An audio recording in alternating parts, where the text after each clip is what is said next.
एखन अहाँके जेनाकि राखीके अवसर अछि तऽ राखियोमे अहाँ भैयाके बना कऽ खुआ सकै छियनि, या फेर पाबनि तिहार अबैया चौड़चन सब तहूमे अहाँके गणेश पूजा सब कहियो अनदिनो बना कऽ खा सकै छियै, धियापुताके दऽ सकै छियै। तऽ आब ई बनि कऽ तैयार अछि। देखबै वीडियो नीक लागत तऽ लाइक करब। सबगोटेके नमस्कार करै छी। बिहारी खाना भनसाघरमे सबगोटेके स्वागत अछि। आइ हम पेड़ा बना रहल छी। तऽ ई अहाँके 1 किलो दूध अछि, तऽ एकरा देलियै औंटै लए। एखन अहाँके तुरते धरेबै, ई धरा देलियै गैसके। तऽ एकरा किने खाली लारैत रहबै। ई जहन खौलऽ लागत ने तऽ हाथ कामे नहि करब, बीच बीचमे एना एना कऽ से लारैत रहबै जाबे तक गढ़हायत, माने बनत नहि ता तक।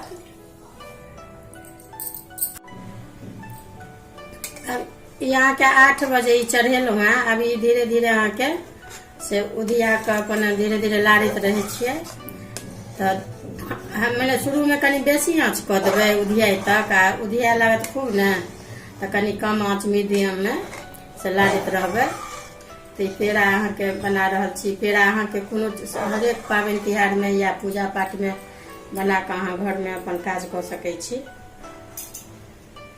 ई धीरे धीरे ने खाली हाथ बीच बीचमे ने एना कऽ कनि एहि छोलनिए लऽ कऽ, किया तऽ ओ लकड़ीवला लऽ कऽ ई काज चलैवला नहि अछि, कनि पकड़ैके डर रहै छै। तऽ एना एना कऽ करबै ने धीरे धीरे तऽ पकड़त ने।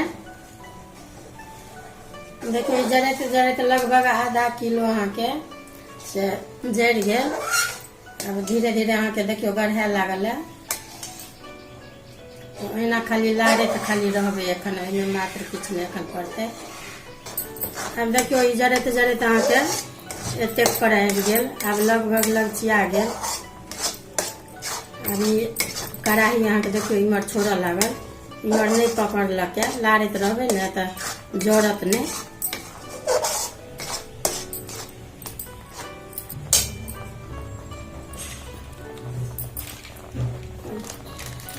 देखो ई कहबे केलहुँ 1 लीटर दूध अहाँके ई वाला अछि, अमूल वाला। ई 1 लीटर अहाँके दूधके ई खोआ बना रहल छी। आब ई खोआ अहाँके आब लगभग बनि कऽ से एखन तैयार नहीं भेलै। एखन लागत और 10 मिनट। कनि कम बेसी आँच कऽ कऽ अथी करै छै। जहन एहि तरीकाके भऽ जायत ने तऽ आँच कनि कम कऽ देबै आ लारैत रहबै। ओकरा खोआ बना कऽ पेड़ा अहाँके बनायब। देखियौ आब ई भऽ गेल, आब बनि गेल अहाँके। आब लाइन काटब। तऽ आब एहिमे अहाँके से ई एहिसँ 1 चम्मच अहाँके चीनी भूकि कऽ दऽ देलियै, पीस कऽ एहिमे मिला रहल छियै। ई इलायची अहाँके सेहो दऽ रहल छियै।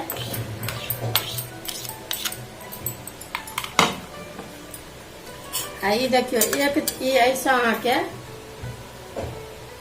ई 1 चम्मच नहीं देबै, हम आधा चम्मच अहाँके ई एते घी सेहो दऽ रहल छियै।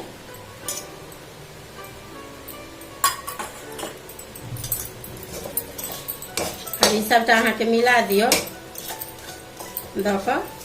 आब लाइन हम कटै छी, लाइन काटि दै छियै। आब कनि एकरा उतारै छियै। आब उतारि कऽ ने कनि ठंडा दै छियै 5 मिनट, तहन बनायब पेड़ा। अब ई खोआ बनि कऽ तैयार अछि। देखियौ आब ई अथी सेरा गेल।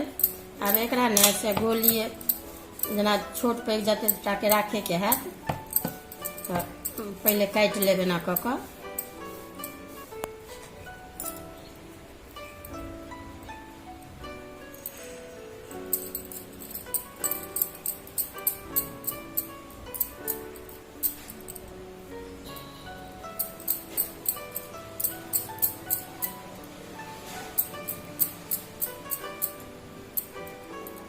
ना के गोल कऽ कऽ कनि हल्का एना एना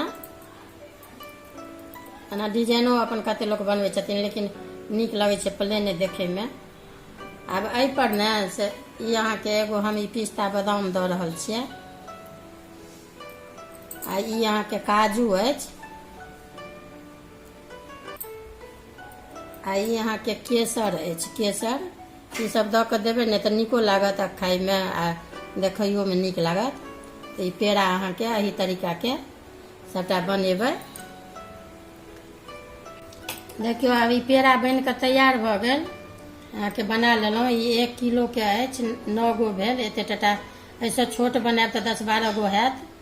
तऽ हम ई साइजके बनेलहुँ हेँ। आब ई जेनाकि तैयार बना लेलहुँ ने जो अगर तुरंत नहीं खायब तैयो या खायब तैयो 5 से 10 मिनट अहाँ फ्रिज में या फ्रीजर में कनिक राखि देबै तऽ ई कनि कड़ा भऽ जायत और नीक लागत।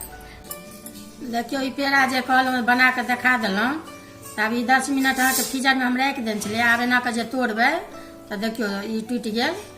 ओना में ताजा में नहीं टूटैया तऽ ई टूटि कऽ बनि कऽ अहाँके 10 मिनट से बेसी नहीं रह देबै, ओना फेर ज्यादा कड़ा भऽ जायत। तऽ ई अहाँके बनि कऽ आब तैयार अछि। आब ई अहाँ खाउ या सबके खुअबियन।